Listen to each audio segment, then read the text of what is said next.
Hola, ¿qué tal? ¿Cómo están? Mi nombre es Luis. Esta es una cápsula universitaria más a la cual les doy la más cordial de las bienvenidas como siempre. Y bueno, a petición de ustedes, insistente el tema de la ministra Yasmín Esquivel, la tesis plagiada. Quiero dividir esta cápsula en dos partes para efectos de que podamos hacer un análisis separado para no revolver las cosas y poder dar una opinión más objetiva. Me parece que es importante revisar estas situaciones porque tienen que ver con nuestro día a día. Y bueno, antes de iniciar quiero también agradecerles porque estamos haciendo esta cápsula en el marco del 5º aniversario, ya son 5 años de este canal. Muchísimas gracias por seguir, por los likes, por sus sugerencias, por visitar las redes sociales ligadas a este canal en general, etcétera. Muchas gracias por ello y bueno, pues vamos a seguir adelante con estas situaciones y sin mayor preámbulo, comencemos.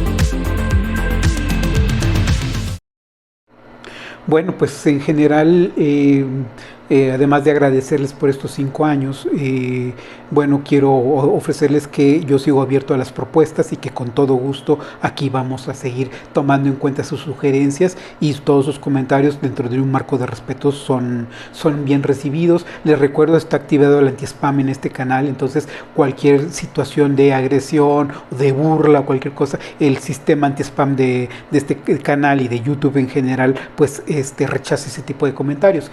Quienes tengan por ahí algunos comentarios y no se les vean reflejados, por favor vuélvanmelos a enviar, porque a veces el anti-spam no tiene mucho criterio y tiene este tipo de problemas y yo no los alcanzo a leer, pero mándenmelos de nuevo y con todo gusto yo los reviso. Bueno, lo que tiene que ver con el tema del plagio. Miren, desafortunadamente, pues creo que ya todo lo vimos a través de las redes sociales. Hay coincidencias, ya la UNAM lo ha dicho por el medio de la Dirección General de Bibliotecas, por medio de los analistas que revisaron este caso en una situación de excepción, porque bueno, pues fue en un periodo vacacional, ¿no? Esto normalmente no ocurre, pero por la relevancia se le tuvo que dar este seguimiento. A mí me parece muy penoso el tema del plagio porque pues desafortunadamente a veces en la época de juventud aparecen oportunidades que pues a veces se lamentan, ¿no? Y en esta ocasión pues yo estoy seguro que la ministra no estaba segura de que pudiera llegar muy lejos, ¿no? Cuando está uno joven y está uno frente a la tesis y frente a un sinodal, pues a veces es complicado, ¿verdad? Hay muchas trabas y pues se ve el camino todavía muy largo, porque además después de titularse viene pues esta competencia en el mundo laboral que siempre es complicada, ¿no? Entonces me imagino que nunca se imaginó estas situaciones. Y bueno, se facilitaron las cosas. Lamento mucho el tema de la profesora Marta Rodríguez, que haya tenido esta situación por ahí, pero pues bueno, yo creo que debe de tomarse las sanciones necesarias. Yo creo que no podemos hacer a un lado o dejar las cosas como están. Yo creo que se tienen que tomar medidas, me parece muy importante, claro que sí, se tiene que revisar, se tiene que sancionar lo que se ha hecho. Es muy evidente esta situación de que si mi ministra Yasmín hizo su tesis desde el 85 y luego la plagiaron mientras y eso. Es muy complicada la historia, desafortunadamente. Digo, quien hemos trabajado con tesis, pues bueno, sabemos cómo son las cosas y es muy complicado que el material que yo estoy trabajando, pues se lo facilite a cualquiera y que cualquiera lo esté usando, ¿no? Porque en todo caso, pues tendría que haber alguna situación muy específica, que me robaran mis materiales o que hubiera una cosa específica, ¿no? Tendría que haber dicho la ministra Esquivel que le habían robado su proyecto, lo había perdido o algo, y entonces probablemente en ese inter hubiera podido haber sido tomado su trabajo, porque si no le está dejando toda la carga a la profesora Marta Rodríguez, y en este caso, bueno, pues la profesora Marta Rodríguez tendría que haber sido entonces, si no es Esquivel culpable, tendría que haber sido la responsable de lo que ocurrió con esos materiales, ¿no? Entonces, para donde volteamos hay una serie de problemas que están ahí involucrados, ¿no? Entonces, también hay algo muy importante que no se ha contemplado, pero que yo les he platicado en cápsulas anteriores en este mismo canal, es el denominado estado del arte. Uno como tesista tiene esa obligación de revisar el estado del arte. Para los que no hayan visto cápsulas anteriores, bueno, ahí les dejo el playlist de este mismo canal para que revisen con más amplitud a qué me refiero con el estado del arte, pero a grandes rasgos les puedo decir que estado del arte se refiere a lo que ya se ha escrito relacionado con el tema que estoy manejando. Entonces, a lo que me refiero pues es que desafortunadamente era obligación de los dos, tanto de este señor Edgar como de la ministra Yasmín, revisar el estado del arte para ver qué materiales ya había, si dentro del el seminario ya se estaba manejando ese tema. Eso es lo primero que se tiene que revisar para que te aprueben un proyecto de tesis, para que te aprueben ese protocolo, pues tienes que revisar el estado del arte, preguntarle a tu tutor si hay algún tema relacionado con lo que estás trabajando, si no hay alguna situación que pudiera hacer ahí por ahí algún malentendido, alguna confusión. Entonces hay que revisar el estado del arte, de lo que existe, de lo que hay, y ya con eso seguir avanzando y evitar pues que los temas se vayan por ahí en algún momento de convergencia o en con grado de confusión, y es en donde vienen los problemas. Entonces me parece muy que deja mucho que desear, aunque fuera inocente la ministra de Esquivel, me deja mucho que desear el hecho de que no haya revisado el estado del arte, que es su obligación como tesista, y lo mismo con la profesora Rodríguez. Creo que esos detalles se tienen que ver, que además tiene varias tesis por ahí muy comprometidas, ¿no? Y este número de tesis que alcanza a dirigir también es complicado, pero bueno. Entonces, espero que se logre algo. Este tema de la prescripción que me estaban comentando, bueno, es entre comillas, a la ministra difícilmente se le va a dar seguimiento porque es una situación que se sigue por querella, uno, y dos, bueno, efectivamente hay una prescripción en caso de que se quisiera llevar esta situación por el ámbito penal, pero en realidad no llegan, por el grado de lo que está ocurriendo, no llega a esos niveles, ¿no? Entonces, no habría una situación jurídica, ¿no? El señor Edgar no creo que llegara a hacer un proceso. Ahora me estaban comentando que hay canales como el Charro Político o el del Chapucero, ¿no? En donde estaban hablando de que sí había 2 actas de nacimiento y que ya habían eliminado al verdadero titular de las actas de nacimiento, y que si no sé qué cosas. Ya la verdad, desafortunadamente, me parece que ya es defender lo indefendible, y bueno, pues ahora sí que no tengo el gusto de conocer a este señor, el de las chapuzas, ni a estas personas del Charro Político, esta muchacha que sale ahí en el canal. No tengo el gusto de conocerlos, pero sí creo que pues su trabajo, su labor es muy complicada, y entonces salir a defender, salir al quite es un poquito complicado, ¿no? Porque bueno, pues eso ahora sí que era la ministra de Andrés Manuel, y esto nos da, favorita de Andrés Manuel, y esto nos da pie a esta segunda parte que tiene que ver con el análisis político. Ya les comentaba yo a ustedes precisamente en cápsulas anteriores, para quien guste revisarlas, caso de Marbury contra Madison, el tema de la supremacía constitucional, el principio de supremacía constitucional, en donde yo ya les mencionaba que es muy importante. Más allá del propio principio de supremacía constitucional, tenemos que observar que lo importante en aquella época, en ese caso, cualquiera que lo revise, no era tanto el principio de supremacía constitucional como tal, sino lo que se estaba buscando es que la Suprema Corte no perdiera legitimidad, no perdiera prestigio, no perdiera una imagen frente a la ciudadanía estadounidense. Entonces, lo que hace la Suprema Corte de los Estados Unidos es definir de tal manera que la ley que aplicaba no se podía aplicar en realidad porque no estaba acorde con la Constitución. Entonces, se le da un lugar prevalente a la Constitución y en ese momento se reconoce el principio de supremacía constitucional, y ese es el chiste. Pero ojo, ¿quién hizo la interpretación? ¿Quién llevó a que esto se tomara de esta manera? Pues obviamente la Suprema Corte. Entonces, ¿qué es lo que importa controlar? Pues a la Corte. Entonces siempre uno tiene que buscar que los ministros sean favorables a determinados grupos de poder, incluyendo al gobierno, el gobierno local o gobierno federal, dependiendo del caso.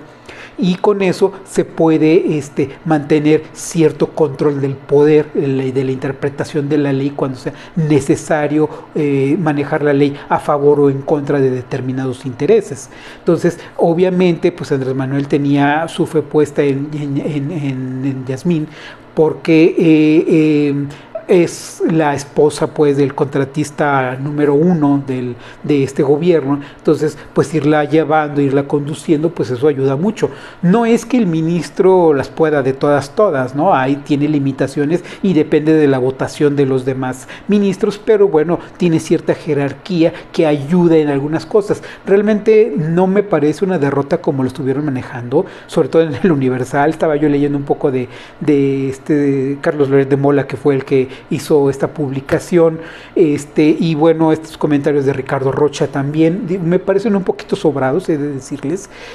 Me parece el señor Rocha un hombre muy serio, pero me parece un poquito sobrado.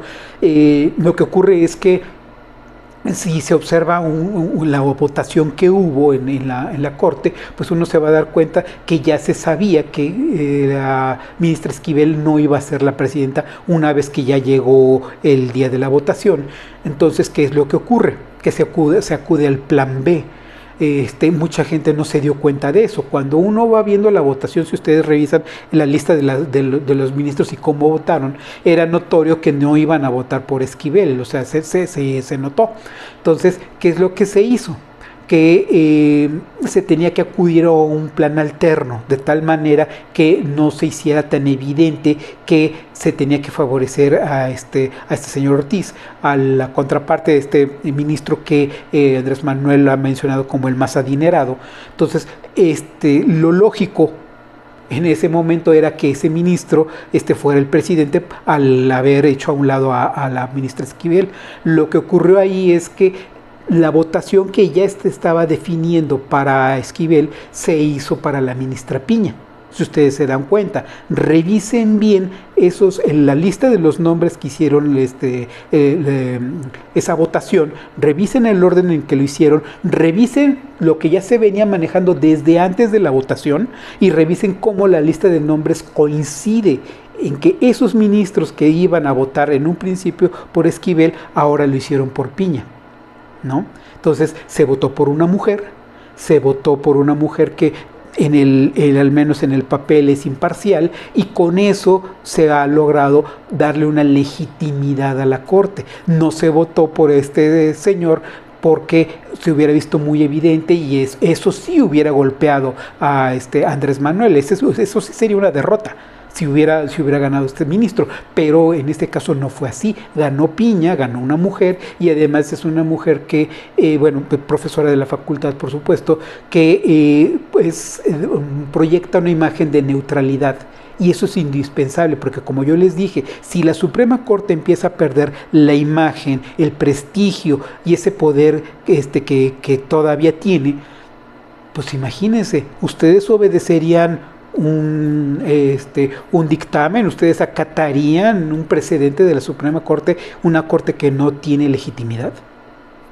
Pues yo creo que no, ¿verdad? Entonces, esto al contrario fortalece a la Suprema Corte frente a la sociedad, porque se genera una imagen y además es el plan B, pero mucha gente no se dio cuenta. Entonces ahí se los dejo pues como el momento de reflexión. Este tema de que se rompió el techo de cristal, bueno, yo no estoy de acuerdo con la ministra Piña, me parece que está muy sobrado ese comentario. Estoy más bien de acuerdo con esto que comentaba Claudia Sheinbaum sobre que ese techo de cristal no se debe de manejar. En realidad ya vivimos otra época y tal vez a la ministra Piña no le quede tan claro, a pesar de ser una luchadora por los derechos de las mujeres, ¿no? A lo mejor porque he visto tantos problemas, sigue pensando que hay hay muchas cuestiones por ahí, pero me estoy más de acuerdo en que hay que evitar ese tipo de terminologías porque es como una especie de situación en donde para sí misma se ve como que limitada y como que, ay, apenas rompí el techo y apenas ahí voy. Yo creo que ya tenemos que pensar en otras cosas. Estamos en pleno siglo XXI.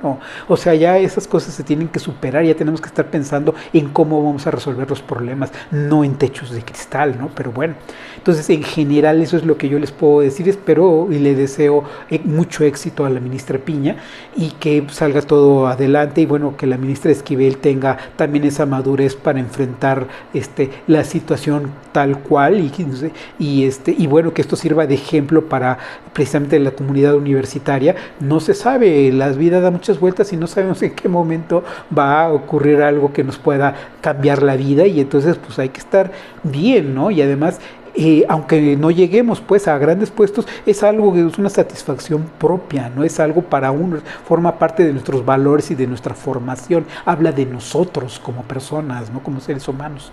Entonces me parece que esto nos deja el momento de reflexión tanto para quienes desean presentar licenciatura, maestría, doctorado, cápsulas que ya hemos hecho y subido en este canal para quien guste revisarlas, y tanto por el otro lado, ¿no? El aspecto social y el aspecto de uno como persona, porque en realidad eso habla de uno, y si no habla uno bien de uno mismo, pues imagínense a dónde vamos a parar, ¿no? Así que, como yo siempre les he dicho, necesitamos ser útiles, ¿no?, para nosotros mismos, para efectos de entonces ser útiles para la sociedad.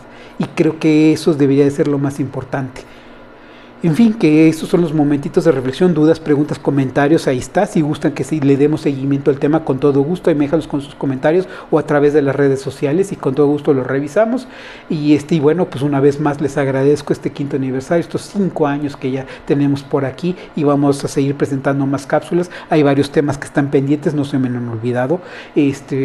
Son temas importantes que tienen que ver con el control social, los sesgos, las diferentes materias de administración, negocios, derecho, política, etcétera. Espero que me puedan acompañar. Por lo pronto, les agradezco muchísimo por su muy amable tiempo y como siempre, estamos en contacto.